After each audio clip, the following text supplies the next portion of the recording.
سونیاں سونیاں زلفاں نے میرے پیر دیاں، جس دیاں انگلیاں چن آسمانی چیر دیاں، سونیاں سونیاں زلفاں نے میرے پیر دیاں۔ اللہ سونا اکرم کماوے، ساڈے خواب وچ مدنی آوے، ساڈے خواب وچ مدنی آوے۔ اکھیاں پکھیاں سون دی تصویر دیاں، سونیاں سونیاں زلفاں نے میرے پیر دیاں۔ اس مکھر نو جو تک لیندا، اونوں اپنا ہوش نہیں رہندا، اونوں اپنا ہوش نہیں رہندا۔ میٹھیاں گلاں ہیں شیماں دے ویر دیاں، سونیاں سونیاں زلفاں۔ ومن سيئات أعمالنا من يهده الله فلا مضل له ومن يضلل فلا هادي له، وأشهد أن لا إله إلا الله وحده لا شريك له، وأشهد أن سيدنا وسندنا وشهيدنا وشفيعنا ورفيعنا منظومنا مقصودنا حبيبنا وحبيب ربنا محمدا عبده ورسوله. أما بعد فإن أحسن الكلام كلام الله، وأحسن الهدي هدي محمد صلى الله عليه وسلم، وشر الأمور محدثاتها وكل محدثة بدعة وكل بدعة ضلالة وكل ضلالة في النار.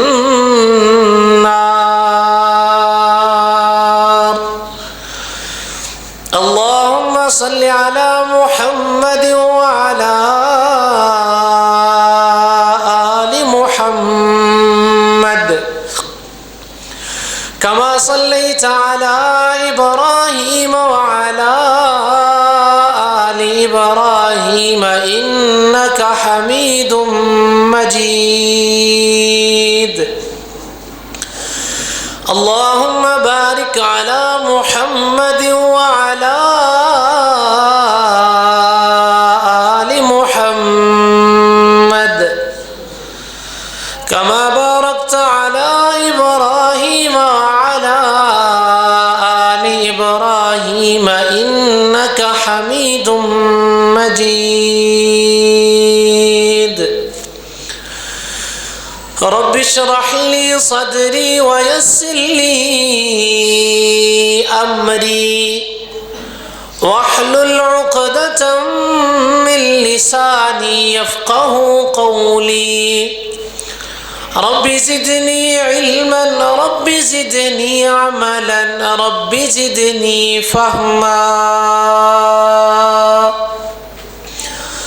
رب يسر ولا تعسر وتمم بالخير.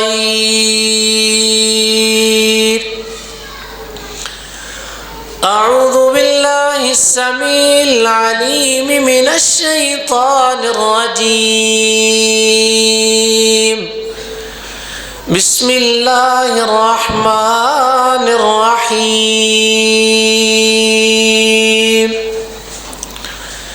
یا ایہا الذین آمنوا کتب علیکم الصیام كما كتب على الذين من قبلكم لعلكم تتقون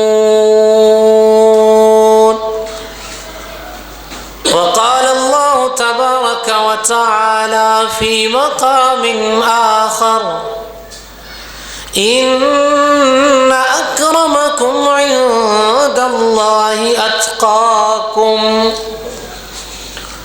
وقال النبي صلى الله عليه وسلم من لم يدع قول الزور والعمل به فليس لله حاجة أن يدع طعامه وشرابه. ہمہ قسم کی تعریفات، تسبیحات، تمجیدات، تکبیرات، تکریمات، تحمیدات، کبریائی، بڑھائی، وحدائی، یکتائی، شہنشاہی، بادشاہی اللہ مالک العلام ذات بابرکات و باصفات کے واسطے درود و سلام امام الانبیاء، آقا نامدار، سرور کونین، حبیب کبریا، خاتم الانبیاء، خاتم الرسول جناب محمد الرسول اللہ صلی اللہ علیہ وآلہ وآصحابہ وسلم کی ذات باصفات کے واسطے. شریعت اسلامیہ، اس کے تمام احکامات، ان کے پیچھے کوئی نہ کوئی حکمت اور کوئی نہ کوئی اللہ رب العالمین کی دانائی ہوتی ہے. کوئی بھی عمل وہ بلا وجہ انسان کے اوپر لاگو نہیں کیا جاتا. ہر عمل کی کوئی نہ کوئی لاجک ہوتی ہے، کوئی نہ کوئی وجہ ہوتی ہے، اس کا کوئی نہ کوئی مقصد ہوتا ہے. لیکن ان وجوہات کو سمجھنے کے اعتبار سے، ان حکمتوں کو سمجھنے کے اعتبار سے احکام دو طرح کے ہوتے ہیں. ایک وہ احکام جن کی حکمت اللہ رب العالمین نے واضح طور پر بیان کر دی ہے، اور اگر بیان نہیں ہوئی تو تھوڑا بہت غور کرنے سے، تھوڑا بہت سمجھنے سے ان احکام کی حکمت انسان کی سمجھ کے اندر آ جاتی ہے.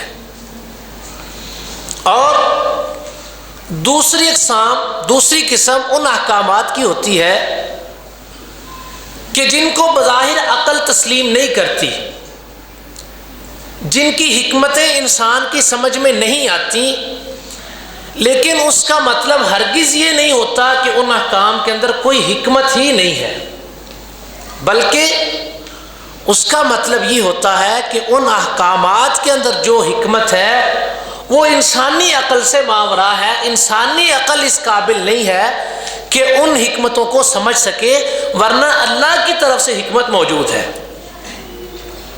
اب وہ چیزیں جن کی حکمت ہوتی ہے اس کا فائدہ یہ ہوتا ہے کہ حکمت سمجھ کر انسان کی عقل فوری طور پر ان احکامات کو تسلیم کر لیتی ہے اور ان پر عمل کرنا انسان کے لیے آسان ہو جاتا ہے. انسان کا دل فوری طور پر آمادہ ہو جاتا ہے، انسان کو اطمینان حاصل ہو جاتا ہے. ورنہ یقین، ایمان انسان کا ہونا ہی چاہیے، لیکن اس سے انسان کا یقین مزید پختہ ہو جاتا ہے. جس طرح اللہ رب العالمین نے نماز کا حکم دیا ہے، اب اللہ کا حکم دے دینا کافی ہے، لیکن اگر ساتھ حکمت سمجھ آ جائے کہ کیوں پڑھنی ہے تو انسان کا یقین مزید پختہ ہو جاتا ہے. جیسے اللہ تعالیٰ نے نماز کی حکمت ذکر فرما دی کہ ان الصلاۃ تنہی عن الفحشاء والمنکر، نماز انسان کو بے حیائی اور برائی سے روکتی ہے، برے کاموں سے روکتی ہے. تو انسان پھر دل جوئی کے ساتھ نماز پڑھنے کی کوشش کرتا ہے تاکہ جو اللہ تعالیٰ نے اس کا فائدہ بیان کیا وہ اس کو حاصل ہو جائے.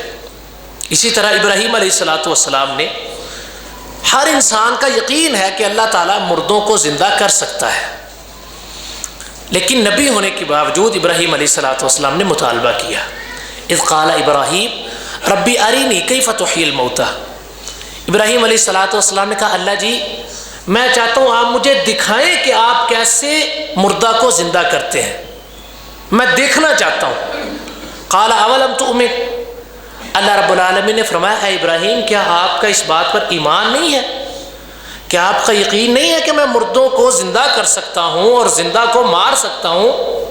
تو ابراہیم علیہ السلام نے فرمایا کہ میرا ایمان ہے. قال بلا ولکن لیطمئن قلبی. لیکن میں چاہتا ہوں کہ دیکھ کر میرا ایمان مزید پختہ ہو جائے، میرا یقین مزید مستحکم ہو جائے، میرا ایمان اور بڑھ جائے، میں اپنی آنکھوں سے دیکھ کر اپنے ایمان کو مزید پختہ کر لوں کہ واقعتاً اللہ رب العالمین ایسا کر سکتے ہیں.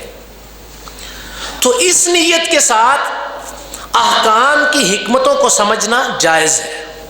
کسی حکم کی حکمت کو سمجھنا اس نیت کے ساتھ کہ ہمارا ایمان مزید مضبوط ہو جائے جائز ہے، لیکن اس نیت کے ساتھ احکام کی حکمتوں کو تلاش کرنا کہ اگر حکمت ملے گی، اگر بات میری عقل میں آ جائے گی تو میں تسلیم کر لوں گا، لیکن اگر انکار عقل کر دے گی تو میں تسلیم نہیں کروں گا، اس نیت کے ساتھ حکمتوں کو جانچنا ڈھونڈنا جائز نہیں ہے. کیونکہ لازم نہیں ہے کہ انسانی عقل کا وہ معیار ہو کہ اللہ تعالیٰ کی ہر حکمت کو وہ سمجھ سکے، ایسا ممکن نہیں ہے، ہو نہیں سکتا نا کہ اللہ تعالیٰ نے کچھ حکمتیں رکھی ہیں اور انسانی عقل کے اندر اتنی پاور ہو کہ ان ساری حکمتوں کو وہ سمجھ سکے. جو اس نے بیان کر دی وہ انسان سمجھ لے، جو عقل میں نہیں آتی ان پر وہی صحابہ کرام رضوان اللہ علیہ مجمعین والا رویہ رکھے، سمعنا و اطعنا، سن لیا اور اطاعت شروع کر دی بس. تو روزے انسان جو رکھتا ہے اس کے اندر اللہ رب العالمین کی طرف سے کچھ واضح حکمتیں ہیں اور کچھ تھوڑا سا غور کرنے کے بعد، فکر کرنے کے بعد، عقل کے گھوڑے دوڑانے کے بعد، تھوڑا سا جانچ پڑتال کے بعد انسان کی سمجھ میں آ جاتی ہیں، اور ان کا فائدہ یہ ہوتا ہے کہ انسان کے لیے روزہ رکھنا آسان ہو جاتا ہے، انسان کا ایمان مزید مضبوط ہو جاتا ہے. انسان کو جب اس کے فوائد سمجھ میں آ جاتے ہیں تو تب وہ اس بات پر آمادہ ہو جاتا ہے. آج بھی آپ اگر کسی انسان کو کسی کاروبار کا مشورہ دیتے ہیں وہ فوری آپ کی بات پر عمل نہیں کرتا ہے، لیکن آپ اس کو اس کاروبار کے فوائد بتائیں، اس کا مارکیٹ کے اندر جو چل رہا ہے ریٹ وہ بتائیں، اس کے منافع بتائیں، اور اس کے اندر جو لاس کے چانسز کم سے کم ہے وہ بتائیں، تو انسان آہستہ آہستہ آمادہ ہو جاتا ہے کہ مجھے یہ کام کرنا چاہیے. تو اسی طرح روزہ ہے. اللہ رب العالمین نے اس کی پہلی حکمت جو قرآن مجید میں واضح طور پر بیان فرمائی، جس آیت کے اندر اللہ تعالیٰ نے روزوں کی فرضیت کا ذکر فرمایا. فرمایا یا ایھا الذین آمنوا کتب علیکم الصیام کما کتب علی الذین من قبلکم. اے ایمان والو تم پر روزے فرض کیے گئے جس طرح تم سے پہلے لوگوں پر فرض کیے گئے تھے، لعلکم تتقون. ان روزوں کی فرضیت کا پہلا مقصد یہ ہے کہ تم متقی بن جاؤ، تم پرہیزگار بن جاؤ، تمہارے اندر تقوی آ جائے، تمہارے اندر اللہ کا خوف آ جائے، تمہارے اندر للہیت آ جائے، تمہارے اندر خشیت آ جائے، تمہارے اندر کبیرہ گناہوں کی نفرت پیدا ہو جائے، تمہارے اندر نیکیوں کی ترغیب پیدا ہو جائے، تم نیکیوں کو حاصل کرنے کے لیے زیادہ سے زیادہ کوشش شروع کر دو. لعلکم تتقون، یہ روزوں کی فرضیت کا پہلا مقصد ہے. اب یہاں پہ ایک باریک نقطہ ہے، وہ یہ کہ اللہ رب العالمین نے روزے کا مقصد نہیں کہا ہے کہ متقی بن جاؤ. روزے کا مقصد نہیں ہے کہ متقی بن جاؤ، بلکہ روزوں کی فرضیت کا مقصد ہے کہ متقی بن جاؤ. یعنی کہ متقی بن جانا صرف روزہ ہونے تک محدود نہیں ہے کہ جب تک روزے چلیں گے تب تک متقی بن کے زندگی گزاریں گے، جیسے ہی رمضان ختم ہوگا، جیسے ہی 29واں یا 30واں روزہ ہوگا، رات ہوگی، چاند طلوع ہوگا عید کا، اور ہمارا وہ سارے کا سارا تقویٰ ڈھیر ہو جائے گا اور رمضان کی برکات ختم ہو جائیں گی، اور تمام مسلمان جس طرح پہلے مساجد میں رش نہیں ہوتا تھا ویسے رش ختم ہو جائے گا اور اپنی اپنی مصروفیات کے اندر سارے مصروف ہو جائیں گے. تو اگر ایسا ہوتا ہے تو مطلب کہ ہم رمضان المبارک کا مقصد حاصل نہیں کر سکے. جو اللہ تعالیٰ نے بیان کیا تھا، لعلکم تتقون، تاکہ تم متقی بن جاؤ۔ بن جانے کا مطلب ہے کہ تقوی آپ کی ذات کا حصہ بن جائے، تقوی آپ کی ذات کے اندر شامل ہو جائے، نہ کہ عارضی طور پر آپ کے ساتھ رہے۔ اور تقوی ہی انسان کی کامیابی کا معیار ہے۔ اللہ رب العالمین نے سورہ حجرات کے اندر ارشاد فرمایا کہ یا ایھا الناس انا خلقناکم من ذکر و انثی وجعلناکم شعوبا وقبائل لتعارفوا، کہ ہم نے آپ کی ذاتیں بنائی ہیں، ہم نے آپ کے قبیلے بنائے ہیں، لیکن ان کا صرف ایک مقصد ہے، لتعارفوا، تاکہ آپ کا تعارف ہو جائے۔ مثلا ایک گاؤں ہے، اس کے اندر ایک ہی نام کے 2-3 بندے ہیں، تو تعارف یہ ہے کہ آپ ساتھ اس کی برادری ذکر کرتے ہیں کہ فلاں صاحب کی ذکر کر رہا ہوں، بس یہ قبیلے کا مقصد ہے۔ ورنہ قبیلے کی بنیاد پر، ذات کی بنیاد پر، برادری کی بنیاد پر اللہ رب العالمین نے کسی ایک انسان کو دوسرے انسان پر کوئی فضیلت نہیں دی ہے کہ فلاں کی برادری یہ ہے تو اس کو فلاں برادری کے اوپر فضیلت ہے، فلاں نچلی برادری ہے اور فلاں تھوڑی اپر برادری ہے۔ اللہ تعالیٰ نے ایسی کوئی فضیلت نہیں رکھی ہے۔ جو اللہ نے فضیلت رکھی ہے وہ کیا ہے؟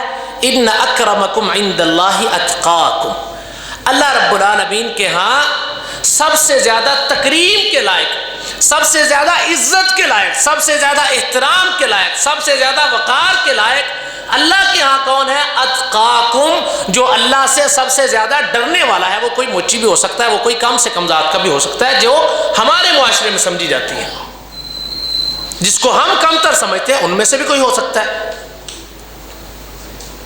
کم من ارض کم، کتنے ہی لوگ ایسے ہیں جو زمین کے اندر ان کا نام و نشان نہیں ہے، لیکن وہ اللہ رب العالمین کے ہاں بڑا مقام رکھتے ہیں، زمین کے اندر ان کی کوئی پہچان نہیں ہے۔ لیکن کتنے ہی لوگ ایسے ہیں جن کا زمین کے اوپر بڑا مقام ہے، لوگوں میں ان کی بڑی حیثیت ہے، لیکن اللہ کے ہاں ان کی حیثیت کوڑی کے برابر بھی نہیں ہے۔ کتنے ایسے لوگ ہیں، کیوں؟ کیونکہ اللہ کے ہاں معیار وہ نہیں ہے جو دنیا کے اندر ہے۔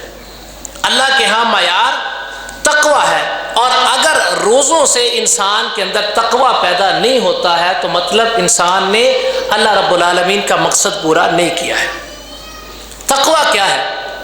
کہ انسان کبیرہ گناہوں کو مکمل طور پر ترک کر دے، کبیرہ گناہوں کو مکمل طور پر ترک کر دے، اور اگر کبھی بھول چوک سے کوئی صغیرہ گناہ ہو جائے تو فوراً وہ اس کے اوپر ندامت کا اظہار کرے، فوراً شرمندگی کا اظہار کرے، یہ تقوی ہے۔ حضرت عمر رضی اللہ تعالیٰ عنہ نے سوال کیا ابی بن کعب رضی اللہ تعالیٰ عنہ سے کہ تقوی کیا ہے؟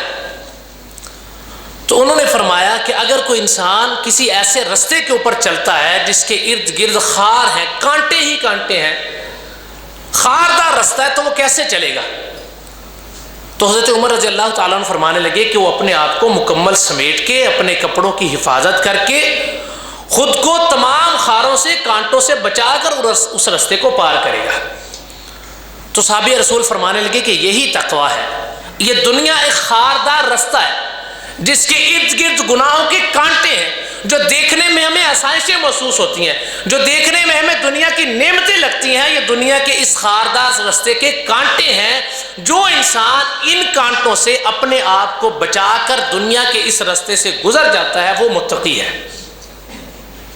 اور جو ان کانٹوں میں الجھ جاتا ہے، جو ان کانٹوں سے اپنی حفاظت نہیں کر پاتا، جس کا نفس ان میں اٹک جاتا ہے، جس کا نفس دنیا کی خواہشات میں لگ جاتا ہے، زُيِّنَ لِلنَّاسِ حُبُّ الشَّهَوَاتِ مِنَ النِّسَاءِ وَالْبَنِينَ وَالْقَنَاطِيرِ الْمُقَنطَرَةِ، اللہ رب العالمین فرمائے یہ سونا چاندی، یہ خزانے، یہ عورتیں اور دنیا کی خوبصورت عورتیں، اللہ تعالیٰ نے فرمایا زُيِّنَ لِلنَّاسِ، یہ لوگوں کے امتحان کے لیے پیدا کی گئی اللہ کی نعمتیں ہیں۔ اب ان نعمتوں کا حصول بالکل حرام بھی نہیں ہے، جو اللہ تعالیٰ نے جائز طریقے رکھے ان کے ذریعے حاصل کرے، نکاح کرے، حلال طریقے سے پیسہ کمائے، حلال طریقے سے مال جمع کرے، مال جمع ہو گیا تو اس کی زکوٰۃ ادا کرے، سب کچھ حلال ہے۔ لیکن اگر ایسا نہیں ہے تو یہ ساری چیزیں انسان کے لیے وبال ہے۔ یوم یحمى علیہا فی نار جہنم فتکوی بہا جباہہم وجنوبہم وظہورہم ھذا ما کنزتم لانفسکم۔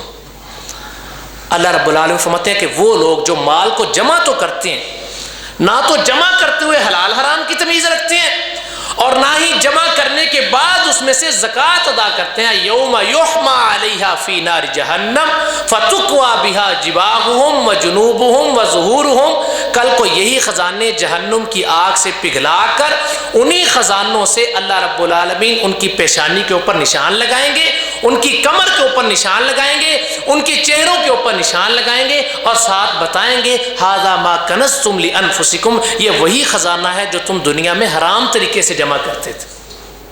فذوقوا ما کنتم تکنزون, اب چکھو. اب یہ سونا چاندی جب پگھل کے گرم کر کے اس کی اللہ رب العالمین سلاخیں بنائیں گے, اور ان سلاخوں کے ذریعے انسان کی پیشانی کو رگڑا جائے گا, انسان کی کمر کو رگڑا جائے گا, تو یہ خزانہ تب پتہ چلے گا کہ رحمت تھا یا زحمت تھا. انسان دنیا میں بھی فیصلہ کر سکتا ہے. اگر اس کا مال, اس کی دولت اس کو اللہ کے رستے سے غافل نہیں کر رہی تو وہ پیسہ اس کے لیے رحمت ہے. لیکن اگر اس کا مال, اس کی دولت, اس کی جائیداد اس کو اللہ کی راہ سے غافل کر رہی ہے, شکر سے غافل کر رہی ہے, غریبوں سے غافل کر رہی ہے, تو اس کا مال اس کے لیے رحمت نہیں ہے بلکہ زحمت ہے. اور پھر وہ بندہ سمجھے کہ وہ دنیا کے ان خار رستوں کے اندر اٹک گیا ہے جس کا ذکر صحابی رسول نے کیا تھا کہ دنیا ایک خاردار رستہ ہے, اور متقی آدمی وہ ہے جو اس رستے سے گزر جائے. اب روزے کے ذریعے تقویٰ کیسے حاصل ہوتا ہے؟ اللہ رب العالمین نے کچھ چیزیں انسان کے اوپر مستقل طور پر حرام کی ہیں. سود ہے, رشوت ہے, شراب ہے, زنا ہے, اور ایسی بے شمار چیزیں جو اللہ تعالیٰ نے انسان کے اوپر مستقل طور پر حرام کی ہیں. روزے کے اندر کچھ حلال چیزیں ایسی ہوتی ہیں جو اللہ تعالیٰ عارضی طور پر انسان کے لیے حرام کر دیتے ہیں. کھانا ہے, پینا ہے, عورتوں کے ساتھ مجامت ہے, یہ ساری چیزیں عارضی طور پر روزے کی حالت میں انسان کے لیے ناجائز ہو جاتی ہیں. اب ناجائز ہونے کا مقصد کیا ہے کہ انسان اپنے آپ کو تیار کرے کہ اگر وہ اللہ کے حکم پر عارضی طور پر حلال چیزیں چھوڑ سکتا ہے تو اسی اللہ کے حکم پر وہ مستقل طور پر حرام چیزیں کیوں نہیں چھوڑ رہا. اگر وہ اللہ کو حاکم مانتا ہے, اگر وہ سمجھتا ہے کہ اس کی زندگی اس کی اپنی مرضی کی نہیں ہے, وہ محتاج ہے, غلام ہے, وہ اللہ کے حکم کا پابند ہے, جو اس نے حرام کیا وہ اس کے لیے حرام ہے, جو اس نے حلال کیا وہ انسان کے لیے حلال ہے, جب اس نے روزہ فرض کر دیا اس کے لیے فرض ہے, جب اس نے کہا کہ مہینہ ختم ہو گیا تو اس کے لیے ختم ہے, اور وہ اللہ کے حکم کی تعمیل بھی کرتا ہے, روزے بھی رکھتا ہے, اس کے کہنے پر حلال چیزیں چھوڑ دیتا ہے, تو پھر وہ پورا سال پوری زندگی اللہ کے کہنے پر حرام چیزیں کیوں نہیں چھوڑتا؟ یہ مقصد ہے روزہ کا, لعلکم تتقون, تاکہ تم اللہ سے ڈرنا شروع ہو جاؤ. صرف رمضان میں اللہ سے نہیں ڈرو بلکہ اللہ سے ڈرنا شروع ہو جاؤ. اللہ کا ڈر آپ کی زندگی کا حصہ بن جائے, اور جس بندے کو اللہ کی طرف سے یہ نعمت عطا ہو جائے, اللہ تعالیٰ کی اتنی بڑی نعمت ہے کہ انسان کے دل میں اللہ کا خوف پیدا ہو جائے, اللہ کا ڈر پیدا ہو جائے, تقویٰ پیدا ہو جائے. آپ کسی بھی مسلمان سے پوچھیں, دنیا کے کسی انسان سے پوچھیں, جو بھی اس کے نزدیک سپر پاور ہے, جس کو وہ معبود مانتا ہے, وہ کہے گا کہ میرے دل کے اندر اس کا خوف ہے, اس کا ڈر ہے. لیکن عمل سے نہیں لگتا ہے. ہمارے اعمال دیکھ کر محسوس نہیں ہوتا کہ ہمیں اللہ کا خوف ہے. جب ہم کسی کو دھوکہ دیتے ہیں تو ہمیں احساس نہیں رہتا ہے کہ ہمیں اللہ کا خوف ہے. جب ہم رمضان میں چیزوں کی قیمتیں ڈبل کر دیتے ہیں تو ہمیں احساس نہیں رہتا ہے کہ ہمیں اللہ کا خوف ہے.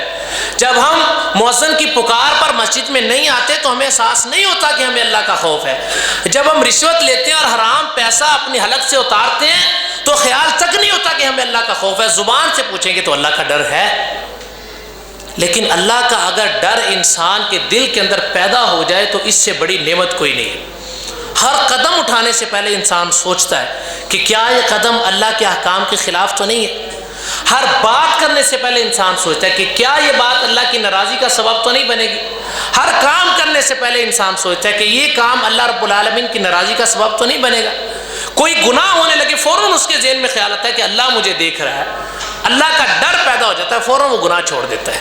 یہ تقویٰ کی نعمت ہے, یہ اللہ رب العالمین کے خوف کی نعمت ہے اگر انسان کو مل جائے. اور اگر یہ مل جائے فرمایا وَلِمَنْ خَافَ مَقَامَ رَبِّهِ جَنَّتَانِ، جس بندے کے دل میں اللہ کا خوف پیدا ہو جائے، جو بندہ گناہ کرنے لگے اور کرتے کرتے یہ سوچ کر رک جائے کہ کل اس نے اللہ کے سامنے کھڑے ہونا ہے اور اس گناہ کا پوچھا جانا ہے، وَلِمَنْ خَافَ، اور یہ سوچ کر وہ بندہ ڈر گیا، مقام ربہ جنتان، اللہ رب العالمین نے اس بندے کے لیے دوہری جنت تیار کی ہے۔ اما من خاف مقام ربہ ونہى النفس عن الہوى فإن الجنۃ ہی المأوى، جس بندے کے نفس نے خواہش کی، جس بندے کے جسم نے مطالبہ کیا کہ مجھے فلاں چیز چاہیے، چاہے حلال سے یا حرام سے، اس کے جسم کا مطالبہ ہے، اس کا دماغ مانگ رہا ہے، اس کے دل اس چیز کو طلب کر رہا ہے کہ مجھے یہ چیز فوراً چاہیے، لیکن اما من خاف مقام ربہ ونہى النفس عن الہوى، فوراً دل میں خیال آیا کہ کل اللہ کے سامنے کھڑے ہونا ہے، نہى النفس عن الہوى، فوراً اس بغاوت سے اپنے نفس کو منع کر دیا، اللہ رب العالمین نے فرمایا فإن الجنۃ ہی المأوى، یہی وہ بندہ ہے جس کا ٹھکانہ اللہ تعالیٰ نے جنت بنایا ہے۔ کیوں؟ تقوی پیدا ہو گیا، اللہ کا ڈر آ گیا، اللہ کا خوف آ گیا، ورنہ ایک مسلمان وہ اذان کی اللہ اکبر تک ہر چیز کھا رہا ہے اور اللہ اکبر سنتے ہی وہ فوراً کھانا پینا بند کر دیتا ہے، کس کے حکم پر؟ کس نے روک دیا؟ سارا کچھ سامنے تو پڑا ہوا ہے، کھانے کی چیزیں، پینے کی چیزیں، افطار کا ٹائم ہے، سامنے دنیا جہان کی نعمتیں موجود ہیں، پیاس بھی ہے، بھوک بھی ہے، سامنے کھانے پینے کی چیزیں بھی موجود ہیں، لیکن انتظار کر رہے ہیں کس کا؟ سپر پاور کا، اللہ رب العالمین کا۔ اللہ کا ڈر ہے، اللہ کا خوف ہے کہ اگر اذان سے پہلے کچھ کھایا پیا تو اللہ تعالیٰ ناراض ہو جائیں گے، اللہ کے حکم کی خلاف ورزی ہو جائے گی۔ اللہ تعالیٰ فرماتے ہیں اسی طرح پورا سال آپ کے سامنے حرام موجود ہوتا ہے، لیکن آپ کے دل میں وہ خوف نہیں آتا کہ اگر یہ استعمال کیا تو اللہ تعالیٰ ناراض ہو جائیں گے۔ اور روزوں کا مقصد یہ خوف پیدا کرنا ہے۔ پیاس کی حالت میں انسان منہ کے اندر پانی لے جاتا ہے کلی کرنے کے لیے، لیکن حلق سے نہیں نگلتا ہے، اس کے پاس اختیار ہے کہ اس کو نگل لے، اس کا اپنا جسم ہے اور جسم کو طلب بھی ہے، لیکن منہ میں پانی لے جا کر واپس باہر نکال دیتا ہے۔ کیوں؟ اللہ کا حکم نہیں ہے۔ لیکن جو چیزیں حرام ہیں اور مستقل طور پر حرام ہیں، ان کو بلا خوف و خطر نگل جاتا ہے اور خیال تک نہیں کرتا کہ ان کو کھانا پینا بھی اللہ کا حکم نہیں ہے، ان کو استعمال کرنا بھی اللہ کا حکم نہیں ہے۔ تو یہ روزے کا پہلا مقصد ہے، لعلکم تتقون، تاکہ تم مستقل طور پر متقی بن جاؤ، مستقل طور پر اللہ کا ڈر اور اللہ کا خوف تمہارے دل کے اندر پیدا ہو جائے۔ دوسری چیز، روزہ کا مقصد انسان کی نفسانی خواہش کو کنٹرول میں کرنا، یہ رمضان کا مقصد ہے۔ رسول اللہ صلی اللہ علیہ وسلم نے اسپیشلی نوجوانوں کو مخاطب کیا، فرمایا یا معاشر الشباب، اے نوجوانوں کی جماعت، من استطاع منکم الباءۃ فلیتزوج، تم میں سے جو انسان نکاح کی مالی اور جسمانی طاقت رکھتا ہے فلیتزوج، اسے چاہیے کہ فوری طور پر نکاح کرے۔ جو انسان مالی اور جسمانی طاقت رکھتا ہے اسے چاہیے کہ فوری طور پر نکاح کرے، رسول اللہ صلی اللہ علیہ وسلم نے حکماً فرمایا اور نوجوانوں کو مخاطب کر کے فرمایا۔ اور وہ نوجوان جو جسمانی طاقت رکھتا ہے لیکن مالی استطاعت نہیں ہے کہ وہ نکاح کر سکے، تو فرمایا فعلیہ بالصوم، اس کو چاہیے کہ وہ روزے رکھنا شروع کر دے، فإن لہ وجاء، کیونکہ روزے رکھنا اس کی نفسانی خواہشات کو کنٹرول کر لیتا ہے۔ اس کی نفسانی خواہشات کے لیے روزہ ڈھال بن جاتا ہے، انسانی جسم لاغر ہو جاتا ہے، کمزوری محسوس کرتا ہے تو اس کی خواہشات کچھ نہ کچھ کم ہو جاتی ہیں۔ لیکن جس نوجوان کو اللہ تعالیٰ نے مالی اور جسمانی طاقت عطا کی ہے، اس کے لیے حکم ہے کہ وہ فوری طور پر نکاح کرے۔ تو آپ علیہ الصلوۃ والسلام کا یہ حکم، اور اگر مالی طاقت نہیں ہے تو رسول اللہ صلی اللہ علیہ وسلم کا یہ طریقہ بتانا، اس سے واضح ہوتا ہے کہ روزے کا مقصد ہے انسان کی نفسانی خواہشات کو کنٹرول میں رکھنا۔ روزے کا تیسرا مقصد انسان کی اخلاقی تربیت ہے۔ وہ روزہ جو انسان کو جھوٹ سے باز نہیں رکھ سکتا وہ روزہ نہیں ہے۔ وہ روزہ جو انسان کو حرام کھانے سے نہیں بچاتا وہ روزہ نہیں ہے۔ وہ روزہ جو انسان کو نماز کے اوپر آمادہ نہیں کرتا وہ روزہ نہیں ہے۔ وہ روزہ جو انسان کو چغلی سے باز نہیں رکھتا وہ روزہ نہیں ہے۔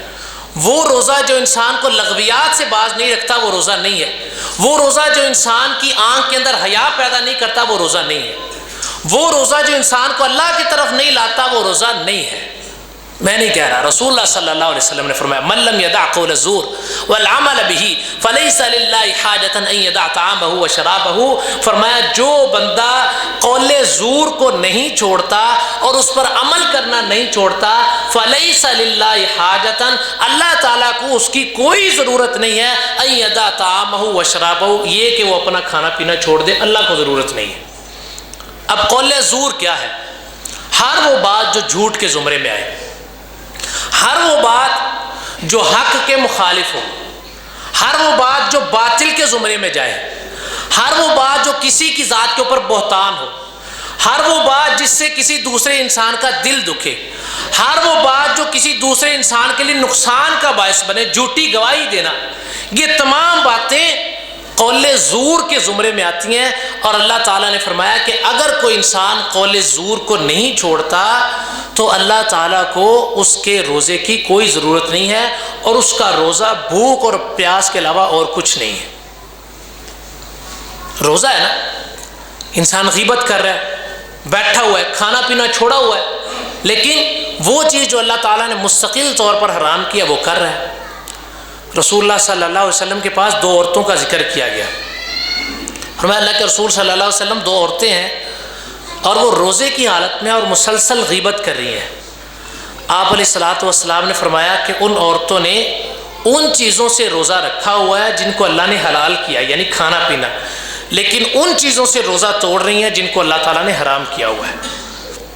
ایک ٹائم تک، ایک وقت تک یہ غیبت والا گناہ صرف عورتوں کے ساتھ منسلک تھا، لیکن آج کل ہمارے مرد بھی کچھ پیچھے نہیں ہیں. ہمارے مرد بھی اس میں برابر کے شریک ہیں. نماز پڑھتے ہیں، نوافل ادا کرتے ہیں، روزہ رکھتے ہیں، قیام کرتے ہیں، لیکن باہر نکلتے دوسرے انسان کی غیبتیں شروع، دوسرے انسان کی برائیاں شروع. اگر روکا جائے تو کیا جواب ہوتا ہے کہ میں یہی بات اس کے سامنے بھی کہہ سکتا ہوں. یہ کوئی غیبت نہیں ہے، چغلی نہیں ہے، میں اس کے سامنے بھی کہہ سکتا ہوں. رسول اللہ صلی اللہ علیہ وسلم نے فرمایا کہ غیبت کرنے والا ایسے ہے جیسے اپنے مردار بھائی کا گوشت کھاتا ہے. تو صحابہ کرام رضوان اللہ علیہ مجمعین نے بیان کیا اللہ کے رسول صلی اللہ علیہ وسلم غیبت کیا ہے؟ آپ علیہ الصلوۃ والسلام نے فرمایا کہ غیبت یہ ہے کہ کسی کی وہ بات جو اس بندے کی اگر موجودگی میں کی جائے تو اسے ناگوار گزرے، اسے پسند نہ ہو، وہی بات اس کی غیر موجودگی میں کی جائے تو یہ غیبت ہے. اب غیبت کے اوپر ہمارا پہلا عذر کیا ہوتا ہے کہ یہ کوئی جھوٹ نہیں ہے، اس کے اندر یہ خامی موجود ہے. صحابہ کرام رضوان اللہ علیہ مجمعین نے فوراً یہ سوال کیا کہ اللہ کے نبی جو بات ہم کر رہے ہیں، جو خامی ہم بیان کر رہے ہیں، اگر وہ واقعتاً اس شخص کے اندر موجود ہو تو پھر بھی غیبت ہوگی. رسول اللہ صلی اللہ علیہ وسلم نے فرمایا پھر ہی تو غیبت ہے.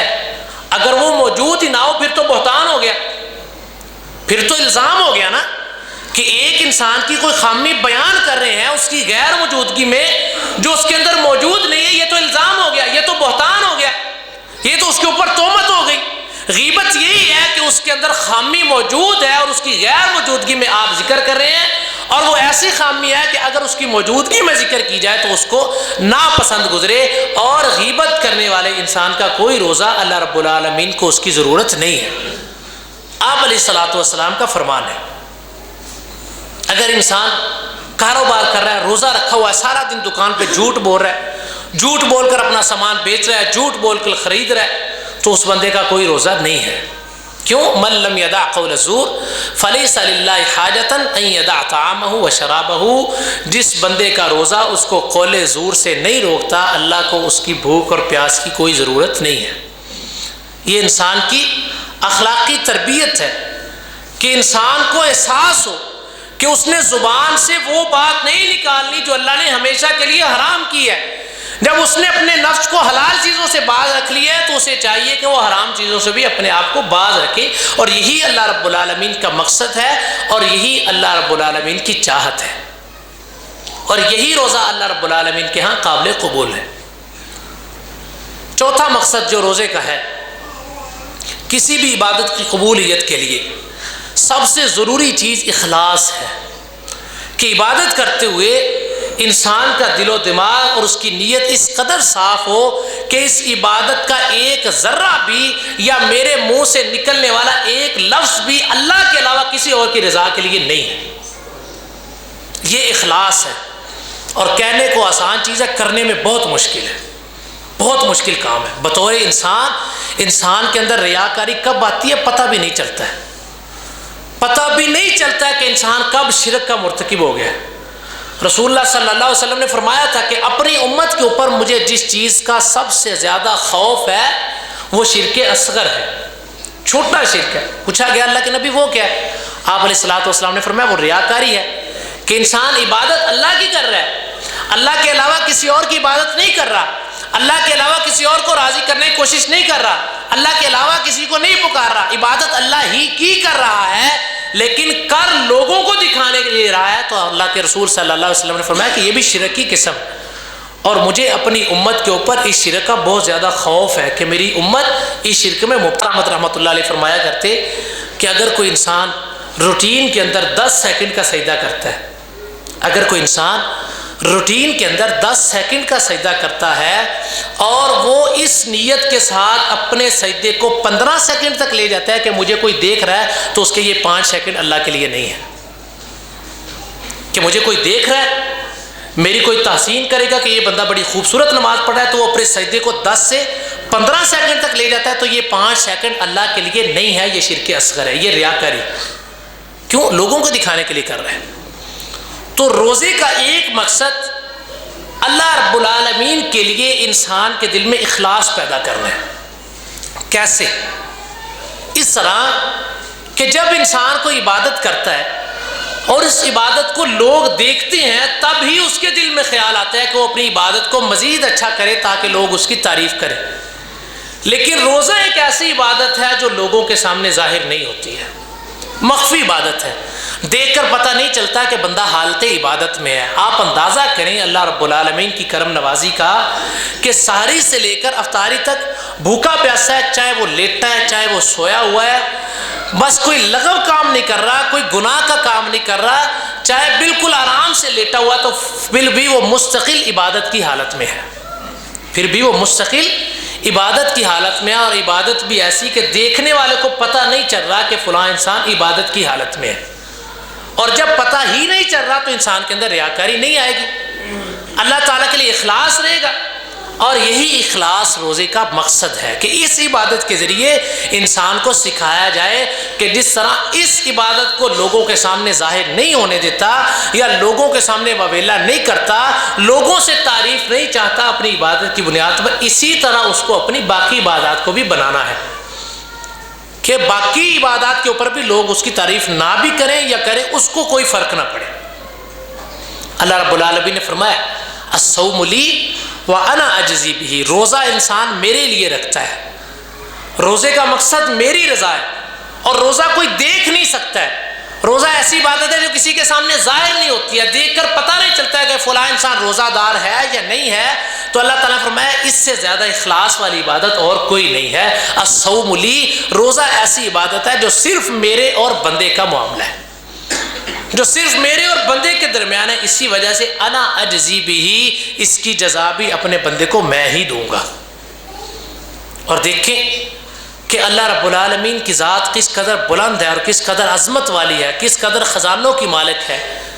اور جب وہ خود کہہ دے کہ اس کی جزا میں دوں گا، مثال کے طور پر آج کے دور میں اگر کسی طالب علم کے لیے اعلان ہو جائے کہ اس طالب علم کو انعام حکومت وقت دے گی، تو اس طالب علم کے دل میں فوری خیالات آنا شروع ہو جاتے ہیں کہ یہ انعام کوئی چھوٹا نہیں ہوگا، ظاہر ہے کوئی خطیر رقم ہوگی، کوئی بڑا انعام ہوگا. جب وقت کا حکمران اعلان کر رہا ہے کہ فلاں طالب علم کو میں انعام دوں گا، تو انسان فوراً اپنے آپ کو آمادہ کر لیتا ہے کہ یقیناً یہ بہت بڑا انعام ہوگا. تو جب اللہ تعالیٰ اعلان کر رہے ہیں، کائنات کے مالک ہیں، جہانوں کا مالک ہیں، خزانوں کے مالک ہیں، کہ الصوم لی، بندہ میرے لیے بھوکا پیاسا رہا ہے، میرے لیے حلال کھانا چھوڑا ہے، میرے لیے دسترس ہونے کے باوجود، سامنے ہونے کے باوجود نہیں کھایا پیا، انا اجزی بہ، اس لیے اس کی جزا میں دوں گا. تو انسان کو سوچنا چاہیے کہ اس کی جزا کتنی بڑی ہوگی. اور اس کی جزا رسول اللہ صلی اللہ علیہ وسلم نے بیان فرمائی ہے کہ روزہ داروں کے لیے اعزاز کیا ہوگا کہ اللہ رب العالمین نے ان کے جنت میں داخل ہونے کے لیے دروازہ ہی الگ رکھا ہوگا، جس کو باب الریان کہا جاتا ہے، کہ اس دروازے سے صرف روزہ دار داخل ہوں گے۔ یہ پروٹوکول ہے، یہ اللہ رب العالمین کے ہاں ان کی تکریم ہے، ان کی عزت ہے، ان کی حوصلہ افزائی ہے، ان کا انعام ہے کہ وہ بندہ جس نے میری خاطر بھوک اور پیاس برداشت کی، آج اس کا انعام یہ ہے کہ میں اس کو پروٹوکول دوں گا، میں اس کو باقی لوگوں سے نمایاں کروں گا۔ جس طرح وہ دنیا کے اندر نمایاں ہوتا تھا، اس کے سامنے لوگ کھا پی رہے ہوتے تھے لیکن وہ اپنے آپ پر کنٹرول کیے ہوتا تھا، باقی لوگوں سے الگ ہوتا تھا، آج بھی وہ باب الریان سے گزرے گا اور الگ ہو کے گزرے گا، اس دروازے سے کوئی بے روز نہیں گزرے گا۔ یہ روزے کا مقصد ہے کہ انسان کے دل کے اندر اللہ رب العالمین کے لیے اخلاص پیدا ہو جائے۔ پانچواں اور آخری مقصد جو روزے کا ہے، وہ انسان جس نے کبھی فاقہ دیکھا ہی نہیں ہے، وہ انسان جس کو بھوک کا پتہ ہی نہیں ہے، وہ انسان جس کو پتہ ہی نہیں ہے کہ گھر میں آٹا نہ ہو، گھر میں سالن نہ ہو تو کیا حالات ہوتے ہیں، وہ انسان جس نے کبھی اپنے بچوں کو بھوکا نہ دیکھا ہو، اس کو احساس ہو کہ بھوک کس چڑیا کا نام ہے، اس کو پتہ چلے کہ پیاس کسے کہا جاتا ہے، اس کو ان غریبوں کا احساس ہو جو سارا سال اس ٹائم میں گزارتے ہیں، جو سارا سال اسی کیفیت میں گزارتے ہیں، اس کے دل میں ان لوگوں کا احساس پیدا ہو، اس کو پتہ چلے کہ بھوک کے اندر صبر کیسے کیا جاتا ہے، اور جب یہ احساس ہو تب اس کے دل میں یہ خیال آئے کہ جب اللہ تعالیٰ مال عطا کرے، جب اللہ تعالیٰ دولت عطا کرے، جب اللہ تعالیٰ وافر رزق عطا کرے، تو اس میں ان لوگوں کا بھی حصہ ہوتا ہے جن کو اللہ رب العالمین نے ڈائریکٹ عطا نہیں کیا، اور وہ ان لوگوں کا حق ہوتا ہے، یہ اس کا ان کے اوپر احسان نہیں ہوتا ہے۔ اللہ رب العالمین نے فرمایا نحن قسمنا بینہم معیشتہم فی الحیات الدنیا ورفعنا بعضهم فوق بعض درجات لیتخذ بعضهم بعضا سخریا۔ دنیا کے اندر اللہ رب العالمین نے انسان کی ضرورت کے لیے جتنا رزق ہے اتنا بھیجا ہے، اللہ تعالیٰ نے پیدا کیا ہے، لیکن فرمایا نحن قسمنا بینہم معیشتہم، ہم نے لوگوں کے درمیان مختلف اعتبار سے معیشت کو تقسیم کر دیا ہے۔ ورفعنا بعضهم فوق بعض، ہم نے بعض کو بعض کے اوپر فوقیت دے دیا، کسی کو زیادہ دے دیا، کسی کو کم دے دیا، لیتخذ بعضهم بعضا سخریا، تاکہ میں دیکھ سکوں کہ جن کو میں نے زیادہ دیا ہے وہ اپنے مال میں سے ان کا حق حفاظت کے ساتھ پہنچاتے ہیں یا نہیں جن کو میں نے کم دیا۔ یہ اللہ تعالیٰ کی طرف سے اس مال کے اندر حق ہے، فرض ہے، احسان نہیں ہے۔ لیتخذ بعضهم بعضا سخریا، تاکہ اللہ تعالیٰ فرماتے ہیں تاکہ وہ لوگ ایک دوسرے کے مددگار بن جائیں، اور میں دیکھ سکوں کہ کیا انسان اتنا دیانتدار ہے کہ اللہ کی طرف سے دی گئی امانت بدیانت آگے پہنچا دے دوسرے غریب انسانوں کو۔ اور یہی روزے کا مقصد ہے کہ انسان کے اندر بھوک کا، پیاس کا احساس پیدا ہو، اسے پتہ چلے کہ فاقہ کسے کہتے ہیں، اور پھر اس کے اندر یہ جذبہ پیدا ہو کہ اس کے ہوتے ہوئے اگر اس کی ہمت میں ہوا، اگر اس کی طاقت میں ہوا، اگر اس کے پاس وسعت ہوئی تو وہ کسی کو بھوکا نہیں سونے دے گا، وہ ہر انسان کی مدد کرے گا، وہ ہر انسان کو اپنے رزق میں سے حصہ دے گا، وہ حصہ جو اللہ تعالیٰ نے مقرر کیا ہے۔ یہ روزے کے چند مقاصد ہیں، اس کے علاوہ بھی ہو سکتے ہیں، لیکن انسانی عقل کے مطابق جو واضح طور پر سمجھ میں آتے ہیں وہ یہی ہے۔ اللہ رب العالمین سے دعا ہے کہ ہم سب کو قرآن و سنت کے مطابق صحیح فہم حاصل کرنے کی توفیق عطا فرمائے۔ اللہ تعالیٰ ہمیں عبادات کرنے کی اور ان عبادات کے مقاصد کو سمجھنے اور حاصل کرنے کی توفیق عطا فرمائے۔ اگر کوئی کوتاہی ہوئی ہو، لغزش ہوئی ہو تو اللہ رب العالمین اپنی رحمت سے معاف فرمائے۔ اگر کوئی بات صحیح ہوئی ہے تو خالصتاً اللہ رب العالمین کی توفیق ہے۔ اللہ تعالیٰ کہنے والے کو بھی اور سننے والوں کو بھی ان باتوں پر عمل کرنے کی توفیق عطا فرمائے۔ آخر دعوانا الحمدللہ رب العالمین۔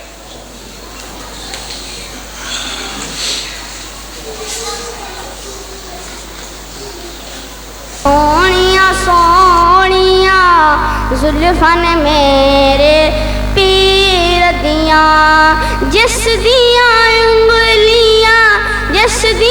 انگلیاں چن آسمان دی چیر دیاں، سونیاں سونیاں زلفاں نے میرے پیر دیاں، اللہ سونا اکرم کماوے، ساڈے خواب وچ مدنی آوے، ساڈے خواب وچ مدنی آوے، اکھیاں